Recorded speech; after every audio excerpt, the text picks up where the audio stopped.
بسم اللہ الرحمن الرحیم۔ گمنام ہیرو کے معزز ناظرین السلام علیکم۔ دوستو لائک ضرور کر دیا کریں، شکریہ۔ آئیے چلتے ہیں کہانی کی طرف۔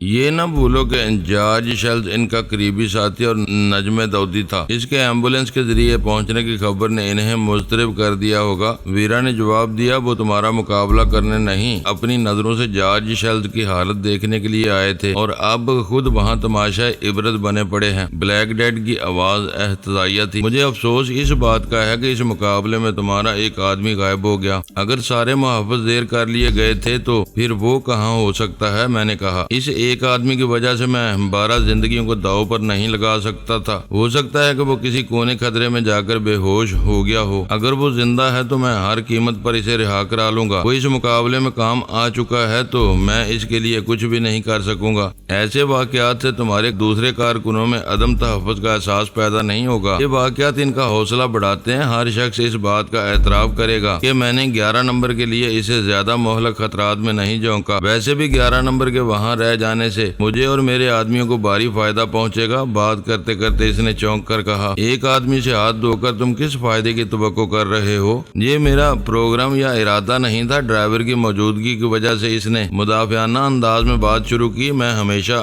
خوش فہمیوں میں مگن رہنے والا آدمی ہوں۔ 11 نمبر جس حالت میں بھی پولیس والوں کو ملا، یہ بات سامنے آ جائے گی کہ وہ میرا آدمی ہے۔ اس بار مجھے کسی کو کچھ بتانے کی ضرورت نہیں رہے گی۔ ہر شخص کو معلوم ہو جائے گا کہ داؤدی ستاروں کو میں نے جہنم واصل کیا ہے، اور اس بارے میں پولیس تم سے کوئی تعرض نہیں کرے گی۔ میں نے حیرت سے پوچھا، کرتی رہے، اس سے کیا فرق پڑتا ہے؟ وہ میرے خلاف ثبوت کہاں سے لائیں گے؟ اخباروں میں الزام تراشیاں کرنا بہت آسان ہے۔ ان الزامات کو عدالت میں ثابت کرنے میں دانتوں پسینہ آ جاتا ہے۔ نیو یارک کے 2 بہترین وکیل میرے مشیر ہیں۔ یہاں کی عدالتوں میں وکیلوں کی شہرت اور نیک نامی بھی عدالتی فیصلوں پر اثر انداز ہوتی ہے۔ جب معاملہ صرف شک و شبے کا ہو تو امریکی قانون اس کا سارا فائدہ ملزم کو دیتا ہے، مدعی منہ دیکھتا رہ جاتا ہے۔ جائے واردات سے تمہارے آدمی کی گرفتاری بھی تمہارے لیے مسئلہ نہیں بنے گی۔ یہ بات میری سمجھ میں نہیں آتی۔ شاید اپنی خوش فہمی کے بارے میں تمہاری قول درست ہی ہے۔ اس کی شناخت اور شہرت میری نشاندہی کرے گی۔ اخبارات اس نقطے کو اچھالیں گے، لیکن وہ ایک جیتا جاگتا آدمی ہے، رپورٹ نہیں ہے جو صرف میرا تابع ہو۔ میں کسی دوسرے کے قول و فعل کا ذمہ دار قرار نہیں دیا جا سکتا۔ تمہیں اس بارے میں فکر مند ہونے کی ضرورت نہیں۔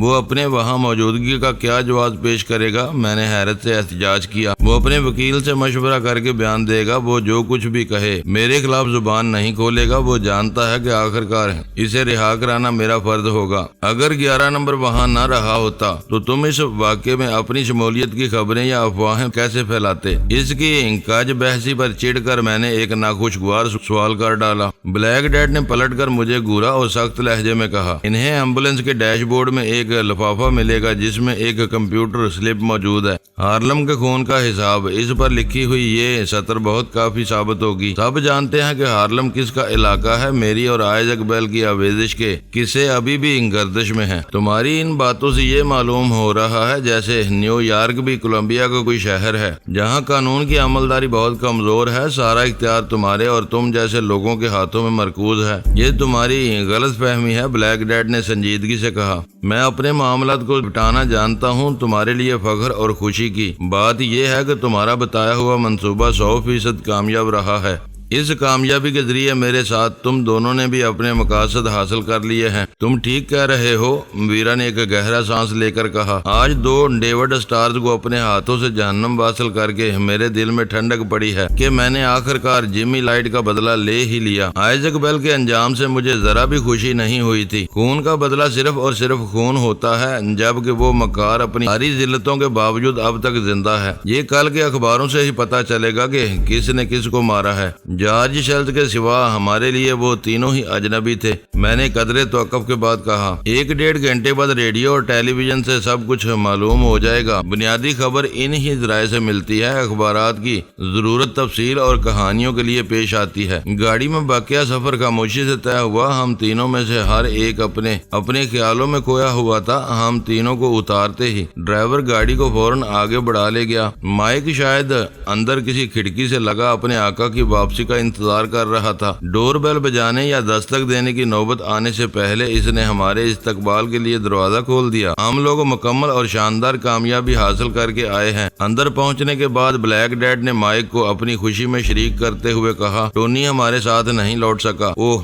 مائک کے ہونٹوں سے بے ساختہ متاسفانہ آواز نکلی، کیا وہ مارا گیا؟ فی الحال کچھ نہیں کہا جا سکتا، بلیک ڈیڈ نے مبہم سا جواب دیا۔ وہ واپسی پر ہمارے ساتھ نہیں تھا۔ مائک اس کی پشت پر تھا۔ بلیک ڈیڈ کی زبان سے اپنے ساتھی کے بارے میں بری خبر سن کر اس نے چھت کی طرف دیکھتے ہوئے انگلیوں سے اپنے سینے پر کراس بنایا اور ہونٹوں میں کچھ بدبدا کر رہ گیا۔ ہماری غیر حاضری میں مائک نے کچن سے کمروں تک صفائی کر دی تھی۔ بکھرا ہوا ڈرائنگ روم سمٹنے کے بعد دوبارہ نکھر آیا تھا۔ بلیک ڈیڈ سیدھا وہیں جا بیٹھا۔ میں کپڑے بدل کر ابھی آتا ہوں، میں نے اس سے معذرت کی۔ کام مکمل ہو جانے کے بعد یہ سفید کپڑے مجھے کفن کی طرح ناگوار محسوس ہو رہے ہیں۔ بلیک ڈیڈ اپنی جگہ سے اٹھ کھڑا ہوا۔ مجھے بھی یہ سفید لباس بدل لینا چاہیے، یہ کہہ کر وہ دوسری خوابگاہ کی طرف چل دیا جہاں اس کی ضرورت کا کچھ سامان شاید موجود تھا۔ ویرا کے لیے وہاں رکنا بے سود تھا، وہ میرے ساتھ ہو لی۔ کچھ دیر بعد ہم دونوں ڈرائنگ روم میں واپس پہنچے تو میں یہ اطمینان کر چکا تھا کہ ہماری غیر حاضری میں CSD کو نہیں چھیڑا گیا تھا۔ وہ ڈیوائس اس طرح موجود تھی جس طرح میں نے اسے چھوڑا تھا۔ بلیک ڈیڈ اس وقت تک واپس نہیں آیا تھا۔ سبیرہ سرگوشیانہ لہجے میں بولی، معلوم ہوتا ہے کہ یہ آج بھی ہمارے سروں پر مسلط رہے گا۔ اس کا جانے کا کوئی ارادہ نظر نہیں آ رہا۔ ہو سکتا ہے کہ تھوڑی دیر میں چلا ہی جائے، بات کر کے ہی کچھ اندازہ ہو سکے گا۔ بلیک ڈیڈ واپس آیا تو اس کے بدن پر لباس سے جوتوں تک کہیں بھی سفید رنگ نظر نہیں آ رہا تھا۔ میں نے ہلکا سا کہہ لگا کر کہا، تم نے تو ہر سفید چیز بدل ڈالی، تمہاری باتیں گہری اور دل کو لگنے والی ہوتی ہیں۔ اپنے معمول کے مطابق اس نے میری بات کاٹ کر کہا، تم نے اس انداز میں کفن کا ذکر کیا تھا کہ مجھے خواہ مخواہ اپنے کپڑوں سے کافور کی بو آنے لگی تھی۔ یہ بو آدمی تابوت میں پہنچنے کے بعد ہی برداشت کر سکتا ہے۔ اب پتا چلا کہ تم ضعیف الاعتقاد بھی ہو۔ ویرا نے ہلکا سا کہہ لگا کے کہا، یہ ضعیف الاعتقادی نہیں، فطرت ہے۔ ہر جواری ان ٹونے ٹوٹکوں اور شگون پر یقین رکھتا ہے۔ تمہیں معلوم ہے کہ میری آمدنی کے بیشتر ذرائع ایسے ہی ہیں۔ میرے تجربات اس بات کے شاہد ہیں کہ ان باتوں میں وزن ہوتا ہے۔ سیامی بلیاں اور سنہرے بالوں والی لڑکیاں میرے لیے ہمیشہ خوش نصیبی اپنے ساتھ لے کر آتی ہیں۔ ویرا کے بال سنہرے ہیں، میں نے تمسکرانہ لہجے میں کہا۔ اس سے دوستانہ مراسم ہونے کے بعد تم اپنے 5 حریفوں یا ڈیوڈ اسٹار سے کسی نہ کسی طرح نجات حاصل کر چکے ہو۔ یہ باتیں تمہیں لے ڈوبیں گی۔ ویرا نے میری بات پوری ہوتے ہی بے اعتنائی سے کہا، بازار میں ملنے والی خضابوں کی مدد سے 70 سالہ بوڑھیاں بھی اپنے سفید بالوں کو سنہرا کیے پھرتی ہیں۔ بلیک ڈیڈ اپنے ایک مشن میں بڑی کامیابی حاصل کر کے آیا تھا۔ اس موقع کی مناسبت سے مائک ایک ٹرے میں شیمپین کی 3 یخ بوتلیں گلاسوں کے ساتھ لے آیا۔ یہ 3 کیوں ہیں؟ بلیک ڈیڈ نے خشک لہجے میں گرا کر مائک سے پوچھا۔ مائک سٹ پٹا گیا۔ کیا تم اس موقع پر شیمپین نہیں پیو گے؟ تم سن آف اے گن، جاؤ اور اپنے لیے 4تھی بوتل بھی لے آؤ۔ بلیک ڈیڈ نے اسے پھٹکارا۔ اس کا چہرہ کھل اٹھا اور وہ اپنے باس کے شکریہ کی تکرار کرتا ہوا کچن کی طرف دوڑ گیا۔ مجھے خوشی ہے کہ تم اپنے آدمیوں کا بہت خیال رکھتے ہو۔ تمہاری ان ہمدردیوں اور خوش کلامیوں کے نتیجے میں یہ سب تمہارے پسینے پر اپنا خون بہانے کے لیے تیار رہتے ہوں گے۔ مائک کے چلے جانے کے بعد میں نے قدرے دھیمی آواز میں بلیک ڈیڈ کی تعریف کی۔ اکیلا آدمی 30 مار خان بھی ہو تو حقیر مکھی سے زیادہ بساط کا مالک نہیں ہوتا۔ کوئی بھی بڑا حریف آسانی سے اس کی گردن مروڑ دیتا ہے۔ یہی سب میرے دست و بازو ہیں۔ میری ساری شہرت اور بالا دستی انہی کے دم قدم سے ہے، پھر میں ان کی عزت کیوں نہ کروں؟ اسی وقت مائک اپنے حصے کی شیمپین لے آیا۔ اس شام کی کامیابی کے نام پر بوتلوں کے کاک آئے گئے۔ پہلے گھونٹ کے بعد بوتلیں گلاسوں میں انڈیل لی گئی۔ آج رات تم ہمارے ساتھ ہی بسر کرو گے۔ مختصر سے جشن کے بعد میں نے سگریٹ سلگا کر بلیک ڈیڈ سے پوچھا۔ میز کے نیچے ویرا نے پیر دبا کر احساس دلایا کہ میرا سوال بہت زیادہ براہ راست ہو گیا تھا۔ مجھے معلوم ہے کہ تم دونوں اپنی خلوت میں میری مداخلت پسند نہیں کرو گے، مگر بلیک ڈیڈ نے میرے فکروں میں پنہا مفہوم کو بانپ کر کہنا شروع کیا۔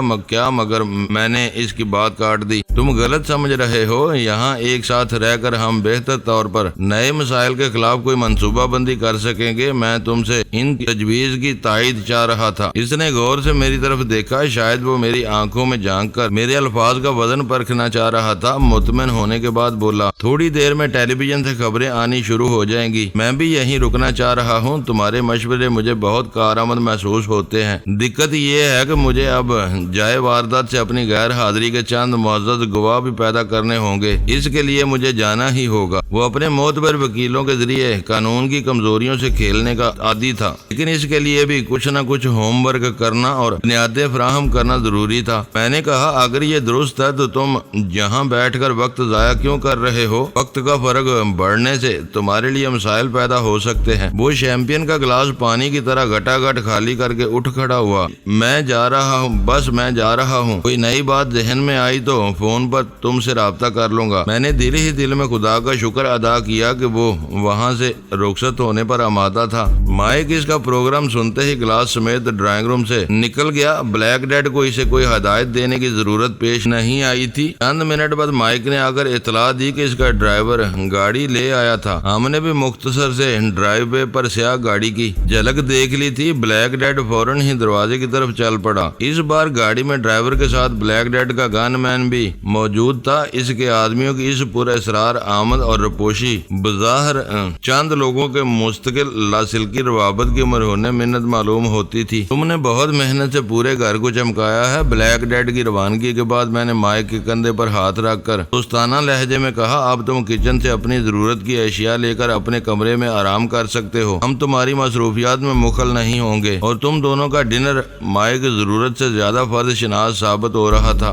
ابھی گپ شپ کا موڈ ہے، میں نے اسے آنکھ مار کر کہا۔ ضرورت ہوئی تو ہم خود ہی بندوبست کر لیں گے۔ اتنی وضاحت کے بعد مائک لمحہ بھر کے لیے بھی وہاں نہیں رکا، سیدھا کچن میں چلا گیا۔ مائک کو تم نے کہاں بگا دیا؟ اب کھانا کون لگائے گا؟ میرے ڈرائنگ روم میں پہنچنے پر ویرا نے خفگی سے پوچھا۔ وہ میرے اور مائک کے مذاکرات کو دور سے دیکھتی رہی تھی۔ آج تمہارے ہاتھ کا کھانا کھانے کو دل چاہ رہا ہے، میں نے مسکرا کر کہا۔ تم انکار کرو گی تو آج پھر جینی کے گھر کا رخ کرنا پڑے گا، وہ خاصے لذیذ کھانے بناتی ہے۔ خاک بناتی ہے، ویرا نے ہونٹ سکیڑ کر حقارت سے کہا۔ چٹپٹے پاکستانی کھانوں کی عادت پڑ جانے کے بعد روکھے پھیکے امریکی کھانے مجھے صابن کا شوربہ معلوم ہوتے ہیں۔ بیکسٹر کے بعد مائک بھی صابن کے شوربے کھلا رہا ہے۔ آج تم ہی کچھ بنا ڈالو۔ شہر میں سینکڑوں ریستوران کھلے ہیں جہاں چاہو جا سکتے ہو۔ مجھے چولہا جھونکنے کی کیا ضرورت ہے؟ ان بے تکی باتوں میں وقت برباد کرنے کی بجائے یہ بتاؤ کہ تمہارے ارادے کیا ہیں؟ ارادے نیک ہیں، آؤ بیڈ روم میں چلتے ہیں، میں نے اس کی کمر میں ہاتھ ڈال کر کہا۔ وہ مچل کر مجھ سے دور جا کھڑی ہوئی۔ تمہارے ایک ایک لفظ سے منافقت کی بو آ رہی ہے۔ آج کا دن ہی کچھ خراب ہے، میں نے گہرا سانس لے کر کہا۔ بلیک ڈیڈ کو کافور کی بو آ رہی تھی، تم کو منافقت کی بو آ رہی ہے۔ آج شاید میری ناک بند ہو گئی ہے۔ وہ دونوں ہاتھ کمر پر باندھے مجھے اشتباہ آمیز نظروں سے گھورتی رہی۔ میں اسے اس کے حال پر چھوڑ کر اپنا سر جھٹک کر خوابگاہ کی طرف چل دیا۔ نیو یارک میں رات ڈل رہی تھی، پاکستان میں دن نکل چکا تھا۔ میں اول خان سے کچھ دیر بعد بھی بات کر سکتا تھا، مقامیوں سے فوری مذاکرات ضروری تھے۔ پہلے میں نے مین ہیٹن کے گورہام ہوٹل کا نمبر ملایا۔ یہ میری خوش قسمتی تھی کہ عباس کرمانی کی تلاش میں آیا ہوا بدری ناتھ اپنے کمرے میں موجود تھا۔ آپریٹر نے فوراً لائن اسے منتقل کر دی۔ تم اس وقت بھی CSD استعمال کر رہے ہو نا؟ میری آواز پہچانتے ہی بدری ناتھ نے متجسس لہجے میں سوال کیا۔ شاید وہ اس وقت کوئی اہم بات کرنے کے موڈ میں تھا۔ اس کے بغیر میں تم سے رابطے کا تصور بھی نہیں کر سکتا، میں نے پورے خلوص سے کہا۔ تھوڑی دیر پہلے تم کہاں تھے؟ بدری ناتھ کی آواز میں تجسس بڑھتا جا رہا تھا۔ میں یہیں بیٹھا آرام کر رہا تھا۔ آج تم اتنے زیادہ سوالات کیوں کر رہے ہو؟ برا مان گئے؟ دوسری طرف سے ہلکی سی ہنسی کی آواز ابری۔ میں حیران ہوں کہ تم جس کسی کا نام لیتے ہو وہ بہت جلد کسی نہ کسی مصیبت میں گرفتار ہو جاتا ہے یا مارا جاتا ہے۔ کیا پھر کوئی مارا گیا؟ میں نے تجاہل عارفانہ سے کام لیتے ہوئے چونک کر پوچھا۔ میں اس وقت خود کو بالکل چغد محسوس کر رہا ہوں۔ میں مان ہی نہیں سکتا کہ میں نے اس کی بات کاٹ کر مزاحیہ انداز میں کہا۔ اپنے بارے میں اس قدر کثر نفسی سے کام نہ لو۔ CIA کی ایک بڑی مہم کا سربراہ خود کو چغد محسوس کرنے لگے تو اس کی کرسی خطرے میں پڑ سکتی ہے۔ تم نے 4 ڈیوڈ اسٹارز کے بارے میں کچھ معلومات حاصل کرنے کی کوشش کی تھی اور میں کچھ نہیں کر سکا تھا۔ ذرا سی دیر پہلے خبر ملی ہے کہ ان میں سے بینجمن فورڈ نامی داؤدی ستارے کے گھر میں خاصا کشت و خون ہوا ہے۔ میں کیسے مان لوں کہ اس واقعے سے تمہارا کوئی تعلق نہیں ہوگا؟ تو کیا بینجامن فورڈ مارا گیا؟ اس بار میرا سوال بے ساختہ تھا۔ ہم لوگ صرف جارج شیلز کی موت کے بارے میں پورے یقین تھے، دوسرے داؤدی ستاروں کو اندازے سے ٹھکانے لگایا گیا تھا۔ جب تک کسی اور ذریعے سے اس اندازے کی تصدیق نہ ہو جاتی یقین مشکل تھا۔ ابھی صرف ابتدائی اطلاعات ملی ہیں، وہاں متعدد لاشیں ملی ہیں، مرنے والوں کے نام ابھی تک آنے باقی ہیں، ہو سکتا ہے کہ مرنے والوں میں وہ بھی شامل ہو۔ یہ میرے لیے ایک اچھی خبر ہے، پتہ نہیں وہ کون محسن ہے جو میرے کام کا بوجھ ہلکا کر رہا ہے، وہ کوئی اور کیسے ہو سکتا ہے؟ تم مجھے کیوں سسکا رہے ہو؟ بتا کیوں نہیں دیتے کہ اس کے گھر پر تم ہی نے کوئی انتقامی کارروائی کی ہے؟ میں تمہارا دشمن نہیں، گہرا دوست ہوں، تمہیں یہ بات دہرانے کی ضرورت نہیں۔ اگر میں نے کچھ کیا ہوتا تو میں فخر کے ساتھ تمہیں اپنے کارنامے کی خبر دیتا۔ تم سے کوئی بات چھپا کر مجھے کوئی فیض حاصل ہو سکتا ہے؟ یہی بات مجھے حیران کر رہی ہے۔ کیا یہ ایک عجیب اتفاق نہیں کہ تمہارے 4 مطلوبہ آدمیوں میں سے ایک کے گھر پر کسی اور نے حملہ کر کے تباہی مچا دی؟ یہ اتفاق ضرور ہے لیکن تم اسے عجیب نہیں کہہ سکتے۔ ایسے لوگوں کے بے شمار دشمن ہوتے ہیں اور ان پر برا وقت آتے ہی وہ سب ان کے خلاف میدان عمل میں اتر آتے ہیں۔ پتہ نہیں وہاں کن دل جلوں نے اپنے دل کی بڑاس نکالی ہے۔ تم بلا وجہ مجھ پر شبہ مت کرو، ذرا 1 منٹ ہولڈ کرو، میں دوسری لائن پر بات کر لوں۔ اس نے جلدی سے یہ کہہ کر ریسیور رکھ دیا۔ میں اپنے ریسیور میں پہلے ہی فون کی گھنٹی کی آواز سن چکا تھا، مجھے کئی منٹ تک انتظار کرنا پڑا۔ وہ فون پر واپس آیا تو ہیجان میں مبتلا ہو چکا تھا۔ اس نے تقریباً چڑھے ہوئے سانسوں کے درمیان کہا، Benjamin Ford, George Shields, Ian Jacob اور سولومن ویل، یہ چاروں وہی نام ہیں جن کے بارے میں تم کو معلومات مطلوب تھی۔ مجھے ابھی ابھی خبر ملی ہے کہ بینجامن فورڈ کے مکان کے احاطے میں ان چاروں کو بڑی بے رحمی سے مار ڈالا گیا ہے۔ چاروں باقیہ 3 اس کے گھر میں کیا کر رہے تھے؟ میں نے بے یقینی سے پوچھا۔ جارج شیلز کی لاش اسٹریچر سے بندھی ہوئی ہے، وہ 2 کو کسی گاڑی کے پہیوں تلے کچل کر مارا گیا ہے۔ ایان جیکب کی ٹانگ اور پہلوؤں میں زخم ہے، ہو سکتا ہے کہ ان کو زبردستی وہاں جمع کر کے ٹھکانے لگایا گیا ہو۔ یہ بہت منظم اور شفاقانہ واردات معلوم ہوتی ہے۔ تمہارا خیال ہے کہ مجھ جیسا تنہا اور بے سر و سامان آدمی اتنا بڑا اہتمام کر سکتا ہے؟ نہیں بدری، میری طرف سے اپنا دل صاف رکھو، میں نے تم سے کوئی بات نہیں چھپائی ہے۔ ہر مہم کی ابتدا تم کرتے ہو لیکن کارروائی کوئی اور کر جاتا ہے، یہ بات کیسے مانی جا سکتی ہے؟ آئزک بیل کا پیچھا تم نے کیا تھا لیکن اس کا تباہ کن تصادم عباس کرمانی سے ہو گیا۔ اب ان 4 داؤدی ستاروں کی ناقابل فہم کہانی سامنے آئی ہے۔ وہ یقیناً وہاں کسی سازشی منصوبے کی تیاری کے لیے جمع ہوئے ہوں گے، ہو سکتا ہے کہ انہیں یہاں کی کسی ایجنسی نے ہی اڑا دیا ہو۔ میں اپنے مدافعانہ موقف پر اڑا رہا۔ ناممکن، یہاں ایجنسیوں کے ہاتھ بہت لمبے ہیں، قانون کی سخت عملداری اور مسلسل مواخذے کی وجہ سے ایسا سوچا بھی نہیں جا سکتا۔ اگر تمہارے ہاتھ صاف ہے تو زیر زمین دنیا کے کچھ لوگوں نے اپنی مخاصمت کا کوئی حساب چکایا ہوگا۔ میرے لیے سب سے بڑی مصیبت یہ ہے کہ تمہارے اعماء پر میں نے اپنے ایک آدمی کو ان 4 کے بارے میں معلومات جمع کرنے پر لگایا تھا۔ اس سے کیا فرق پڑتا ہے؟ پوری بات سمجھتے ہوئے بھی میں انجان بن گیا۔ دوسرے فون پر اسی شخص نے مجھے اطلاع دی ہے، جانتے ہو اس کے کیا الفاظ تھے؟ میں خاموش رہا۔ لائن پر ایک طویل سکوت کے بعد وہ دوبارہ بولنے لگا۔ وہ کہہ رہا تھا، میں جن 4 داؤدی ستاروں کے بارے میں متجسس تھا وہ سب ہی فورٹ ہاؤس کے سبزہ زار پر مارے جا چکے ہیں۔ دوسری لاشوں کی شناخت ابھی باقی ہے، یہ بات چھپنے والی نہیں ہے، پھیلے گی تو میری پوزیشن بہت مخدوش ہو جائے گی۔ پیشہ ورانہ حسد اور رقابت میں مبتلا لوگ 4 مقتولین میں میری دلچسپی کو خوب ہوا دیں گے، میں ان کا مقابلہ نہیں کر سکوں گا۔ یہ ابتدائی خبریں ہیں، ان پر یوں ہلکان ہونے کی ضرورت نہیں، ہو سکتا ہے کہ تفصیلات ملنے پر یہ بات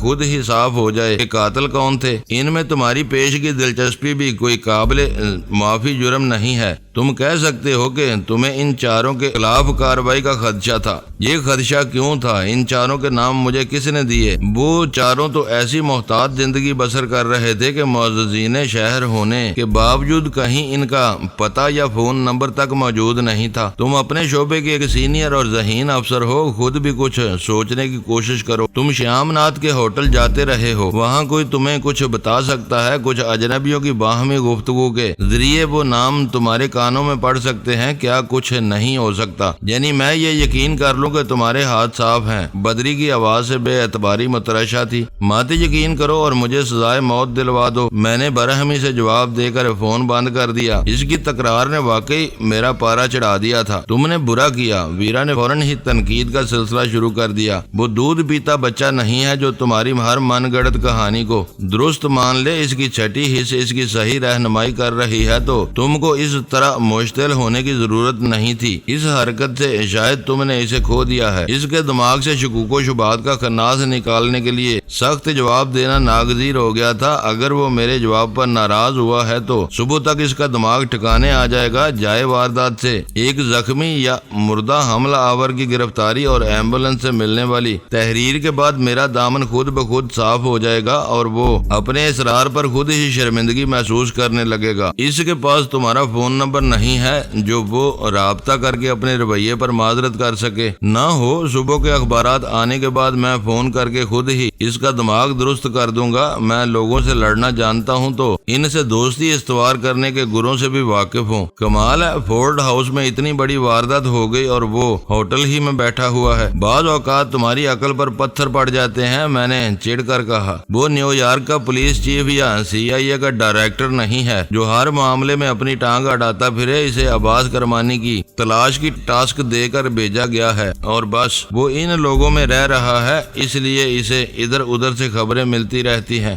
اس کو یہ اہمیت بھی ہماری وجہ سے ملی ہے، ورنہ وہ فیئر فیکس میں ایک معمولی ٹرینی کی طرح پڑا ہوا تھا۔ خود ہی اسے عزت دلوا لی اور اب اس سے جل رہے ہو۔ ویرا نے اپنے مکارانہ معمول کے مطابق اصل موضوع کو چھوڑ کر میرے آخری فکرے پکڑ لیے۔ وہ چاہے تو اب بھی تمہیں بند کرا سکتا ہے۔ تم اس سے کوئی ناپاک گٹھ جوڑ کر لو تو دوسری بات ہے۔ وہ مر کر بھی میرا بال بیکا نہیں کر سکتا۔ جس لمحے بھی اس نے مجھے آنکھیں دکھانے کی کوشش کی اس کی جان وبال میں آ جائے گی۔ وہ بیچارہ آنکھیں دکھانے کے بجائے تمہیں اس ٹھوس خلائی ایندھن کے ذخیرے کی راہ دکھانے کی کوشش کر رہا ہے جس کی تباہی پر یہاں والوں پر وقت پڑ جائے گا۔ اس وقت میں اس سے اسی بارے میں بات کرنی چاہ رہا تھا لیکن اس نے میرا موڈ تباہ کر دیا۔ اب اسے کل صبح ہی کوئی بات ہو سکے گی۔ میں نے کہا اصولی طور پر یہاں ہمارا کام پورا ہو چکا ہے۔ جیمی لائٹ کے قتل کا انتقام پورا ہو گیا، رنگس تباہ ہو گئی اور ڈیوڈ اسٹارز بھی اپنے کیفر کردار کو پہنچ گئے۔ کسی نئے چکر میں پھنسنے سے پہلے ہمیں یہاں سے نکل جانا چاہیے۔